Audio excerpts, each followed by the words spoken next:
Lexi Hawkins, the estate of Mr. Julian Hawkins, including all the shares of Hawkins Auto Repair Factory, the property at 32 Cedar Lane, and the deposit of US $300,000 in his name, will be inherited and 50% by you and Avery Cole. Attorney Harlan pushed his gilt-rimmed glasses on the bridge of his nose, and his fingertips tapped on the copy of the will in a tone as flat as if he were reading a supermarket shopping list. The paper cup in my hand thumped on the mahogany conference table of the law firm, and half a cup of iced coffee spilled out, causing dark marks on the off-white tablecloth. "Who did you say?" "Avery Cole." My voice quivered, not because of sadness. My father had a heart attack and fell by the lift in the garage last week, and I was crying until I lost my tears, but because of the shock brought by the name. Lawyer Harlan pulled a yellowed photo from the file bag and pushed it in front of me. In the photo are my father and a young man in his 20s. Both of them are wearing overalls stained with oil. The young man smiles shyly, and his left hand is compared with a not-so-standard victory gesture.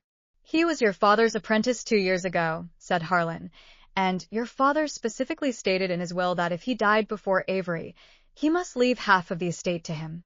The will was made 3 years ago and has 2 witnesses. It is legal and valid." I stared at Avery Cole in the photo. I have the impression that my father brought him home for dinner last Thanksgiving. He didn't talk much. He always lowered his head to help me clean up the tableware. When he left, he took the initiative to clean up the fallen leaves in the yard. But as such a nearly transparent apprentice can inherit half of his father's inheritance? You know, Hawkins Auto Repair Factory is my father's hard work for 30 years. The house in Cedar Lane is the place where I grew up. Where is he? I clenched my fist, and my knuckles turned white. I want to see him. I want to ask him what the hell is going on. We have been in touch with him for 3 days. His cell phone is turned off, and there is no one in the dormitory of the garage.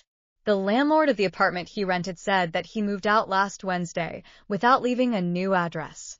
Last Wednesday, the day before his father was found dead. This time is too strange to make me cold. Out of the law firm, the autumn rain in Portland fell, hitting my trench coat, bringing a piercing chill. I didn't drive. I walked slowly along the sidewalk on the street. My mind was full of chaotic fragments. My father spoke to me on the phone for the last time before his death. His tone was a little hasty and said, "Avery is a good child, but his mind is too heavy." Joey, an old employee of the auto repair factory, secretly told me last week that his father and Avery had been talking behind closed doors in the office recently and occasionally arguing. And the locked iron box on my father's desk, I've never seen him open it. I took out my cell phone, searched through the address book, and finally found a number marked Avery. Dial in the past, a mechanical female voice came from the receiver. "The number you dialed is turned off." I turned on social media again, typed in the name, Avery Cole, and turned over a dozen pages without finding a matching account. He was like into thin air, leaving no trace. Back at the house in Cedar Lane, the first thing I did was rush into my father's study. I turned the drawers of the desk upside down and finally found the iron box in the bottom drawer. The box was old-fashioned and the keyhole was rusty. I found a screwdriver, and it took a lot of effort to pry it open. There was no cash, no jewelry, just a thick stack of letters and a brown notebook. I picked up the top letter. There was no sender's address on the envelope, only to Julian. I hesitated, but opened it. The letter was written in blue ink with beautiful handwriting and began with, "Dear Julian, I know I shouldn't bother you again, but Cole's illness is getting worse and worse, and the hospital has issued a critical notice." Seeing the word Cole, my heart jumped. Could the Cole mentioned in the letter be Avery's father? The letter said that the woman who wrote the letter was called Lena, that she and her father were friends when they were young, and that Avery was her son. Lena's husband died young, and she grew up alone with Avery, but Avery was diagnosed with a rare blood disease when he was 10 years old, which required huge treatment costs. Lena had no choice but to turn to her father. Her father helped her pay for the operation and kept secretly funding Avery's schooling. Lena said in the letter that her greatest wish in her life was for Avery to repay her father when she grew up. My hand holding the letter paper kept shaking. It turned out that there was still such a thing between my father and Avery. But even so, my father didn't need to give him half of the inheritance. I picked up the notebook again and opened the first page. It was my father's familiar handwriting. On July 15th, 1998, Lena left and Avery became an orphan. I promised her that I would take good care of this child. I flipped through my notebook page by page. The more I looked at it, the more frightened I became. It turns out that Avery's illness has not been completely cured. He needs long-term medication and goes to a Boston hospital for review every year. His father not only helped him pay for his medical expenses, but also specially asked him to come to the auto repair factory as an apprentice, hoping that he would learn a craft to support himself. What shocked me even more was that it was written in the notebook that my father planned to give him all the shares of the auto repair factory on Avery's 25th birthday. When making the will, he just kept an eye on it. Since you hurt him so much, why didn't you tell me? I mumbled to my notebook and tears fell. I always thought that my father only had the garage in his eyes and never cared about others. It turned out that he hid all his gentleness in a place I could not see. But why would Avery leave? My father died suddenly. As an heir, how could he lose contact at this time? Does he know something? The next morning, I went to the garage. Joey was doing maintenance on a pickup truck when he saw me come in and paused with a wrench in his hand. "Lexi, there you are." "Joey, tell me the truth. What was the argument with Avery before his father died?" I walked up to him and looked firmly at him. Joey put down the wrench, wiped the oil on his hand, and sighed. "In fact, I didn't hear much. I heard them saying money, hospital, and secret.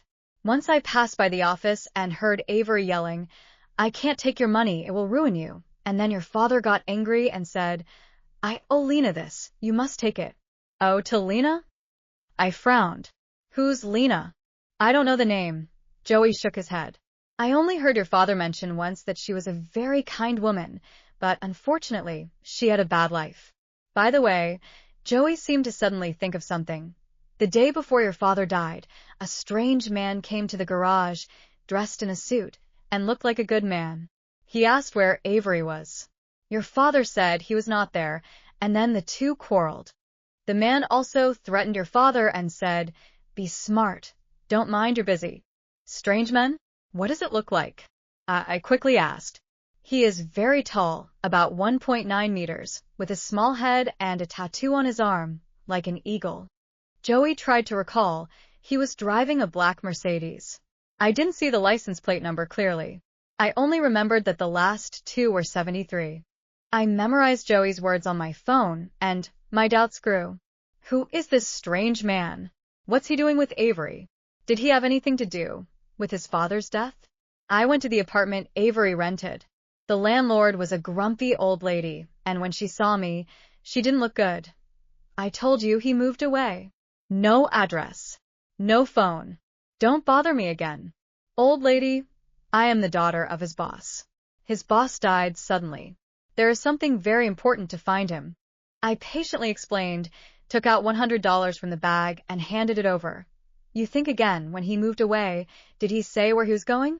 Or do you have any friends to help him move things?" The old lady took the dollar, and her face eased a little. "On the day he moved away, a woman came to help him. She was very beautiful and had golden hair. The two men left after moving their things, as if they were heading for the railway station. By the way, he also left a box in the basement. You can take it if you want." I followed the old lady to the basement. The basement was damp and dark, full of debris. The old lady pointed to a shabby blue suitcase and said, "That's it. Take it yourself." I opened the suitcase, and it was full of Avery's stuff. A few changes of clothes, an old repair manual, and a tablet computer. I tried to open the tablet and needed a password. I typed in Avery's birthday from my father's notebook, and the password was correct. There is nothing special in the tablet computer. It is all some auto repair-related information, and there are a few photos of him and his father. I turned to the last page of the album, and there was a blurred picture of the strange man with the eagle tattoo on his arm, standing next to a black Mercedes. The background of the photo is a hospital in Boston. The hospital in Boston? Doesn't Avery go to Boston every year to review? Could this strange man have something to do with Avery's illness?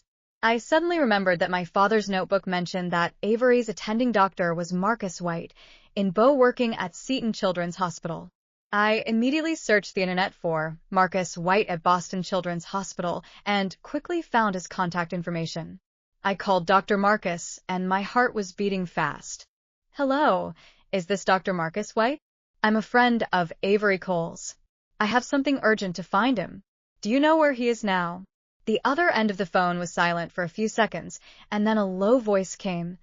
Avery came to the hospital last Wednesday. The results of the review were not very good.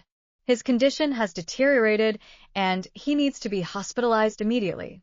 But he said he still had important things to do, refused to be hospitalized, and never contacted me again.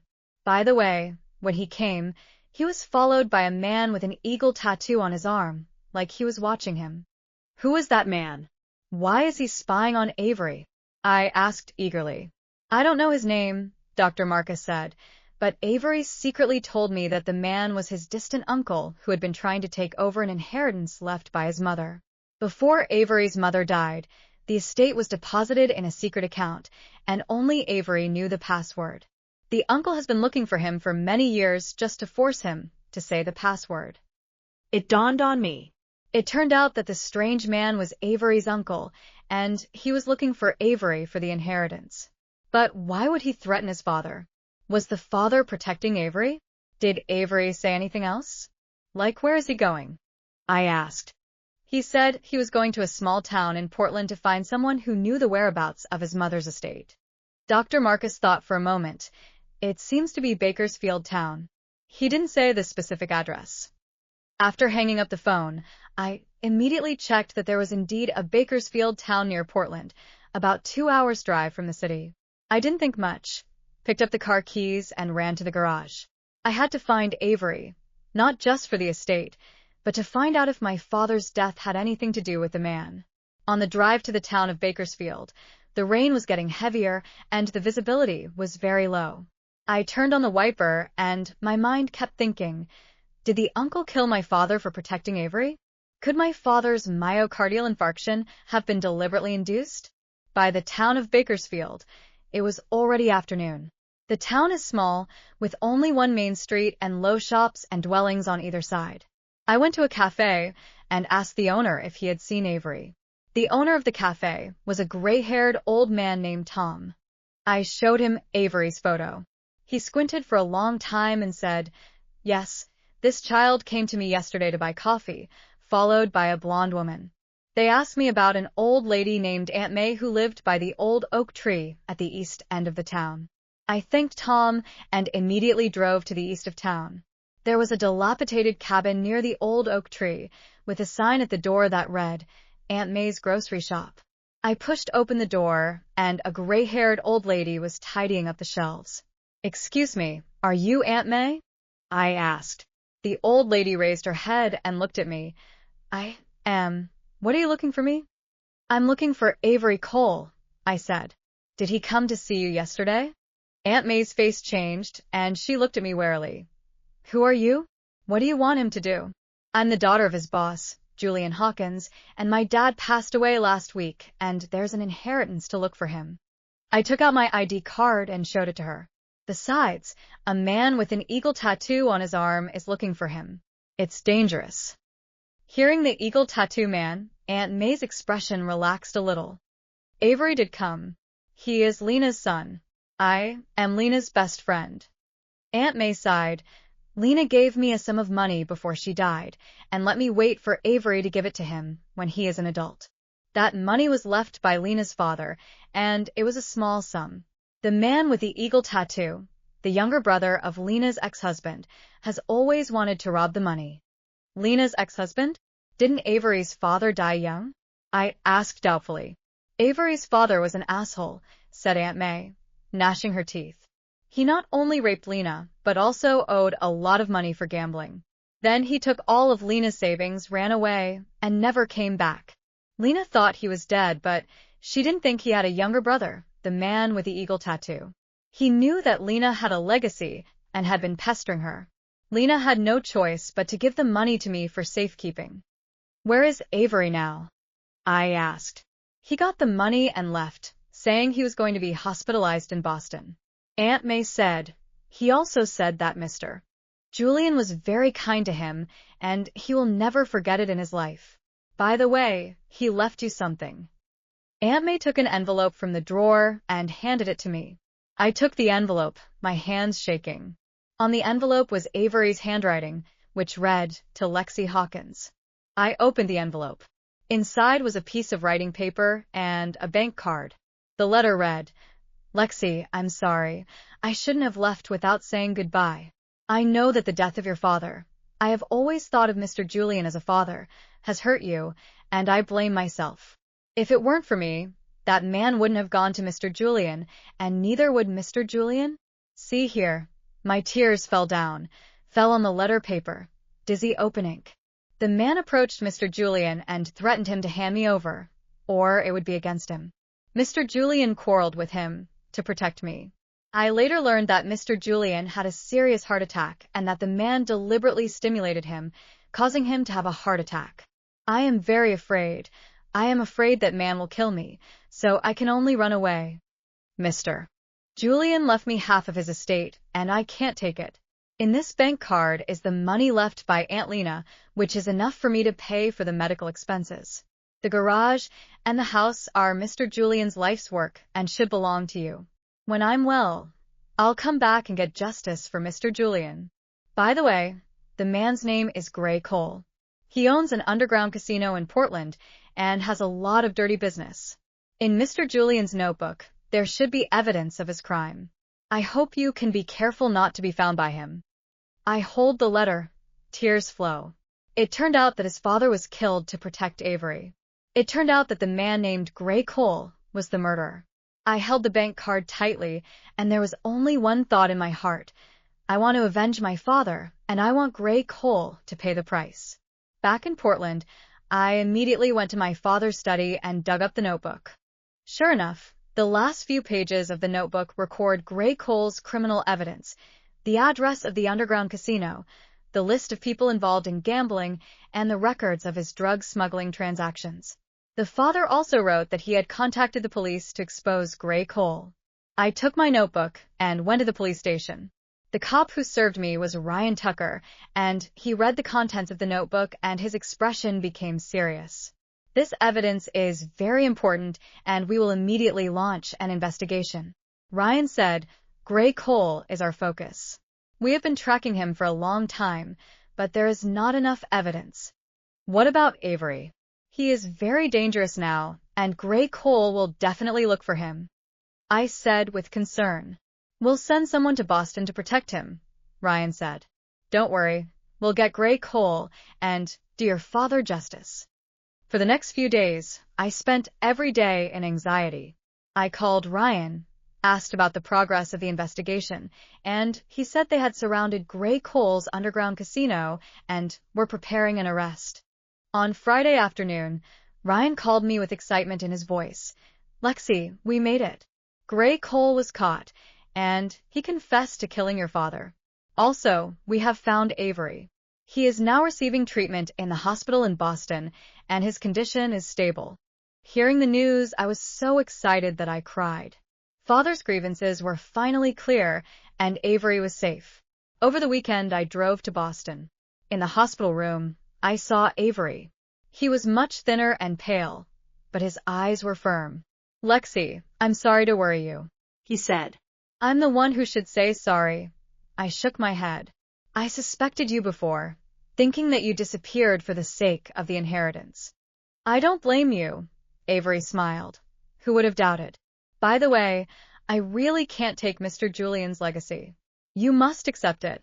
I know what you mean, I said, but this is Father's intention. You can take it. When you are well, we will run the auto repair factory together and live up to my father's expectations.